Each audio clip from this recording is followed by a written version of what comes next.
Bizda indiki darsimizda o'sha tarelkani yopishtirib olganimizdan keyingi holati bu eskiz chizish jarayoni bo'lib hisoblanadi.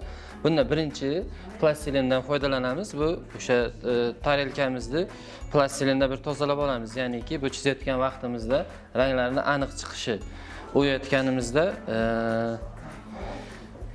bizga yordam berishi uchun plastilinda bir marta plastilin qilib olamiz. Keyin bu sirkul yordamida tarelkamizni o'sha markaz qismini topiladi. Mana bunda markaz qismi topiladi. Markaz qismi topib olingandan keyin biz buni o'yib olamiz. O'yib olganimizdan keyingi bizda hozir bu tarelkamizga Qur'ondan o'sha Oyatul Kursi duosini tushiramiz kalligrafik arabcha yozuvda. Bunda biz o'sha markazini topib olgan joyimizga o'sha eskizimizni markazini to'g'ri qo'yishimiz kerak bo'ladi. Bu qo'yilgan jarayonida keyin plastilinda biz buni yana qayta yopishtirib olamiz. Bunda biz tayyor eskizdan foydalanayotganimiz sababi vaqtimiz sal nima bo'ladi, tezlashadi. Qo'lda chizganga nisbatan qog'ozga chizib, keyin tarelkaga ko'chirish jarayoni bizga osonroq kechadi. Shu hisobdan biz qog'ozga birinchi tushirib, keyin uni tarelkaga ko'chiramiz.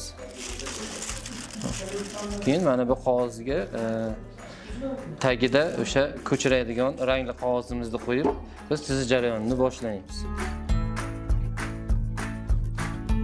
Biz hozirgi kunda tayyor eskizdan foydalanamiz. Biz ishimiz tezroq bo'ladi. Bizga birinchi kelgan shogirdlarimizda bu hammasini to yaxshi o'rganib, qo'li to'g'ri bo'lguncha u qo'lda chizadi shogirdlarimiz.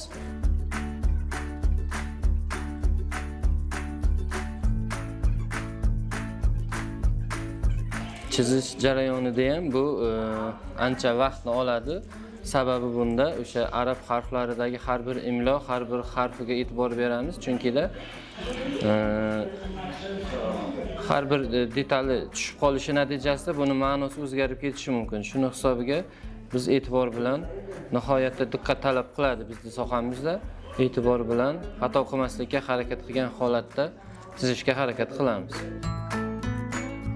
Shu o'rinda boshqa naqshlarni chizish holatida, boshqa elementlarni, boshqa o'sha gul naqshlarni chizadigan holatimizda ham biz o'sha uni chiroyli chiqishiga, uni geometriyasiga joylashuviga, uni qanchalik shu tarelkamizga mos kelishi, qanchalik uni shu tarelkada chiroyli chiqishiga ahamiyat beramiz. Shuni hisobiga nihoyatda e'tiborli bilan, diqqat bilan ishlashga harakat qilamiz. Bizning ishimizda asosan sabr, toqat, o'sha ishiga bo'lgan mehr, muhabbatni nihoyatda kuchlantiradi bizning sohamiz. Shuning uchun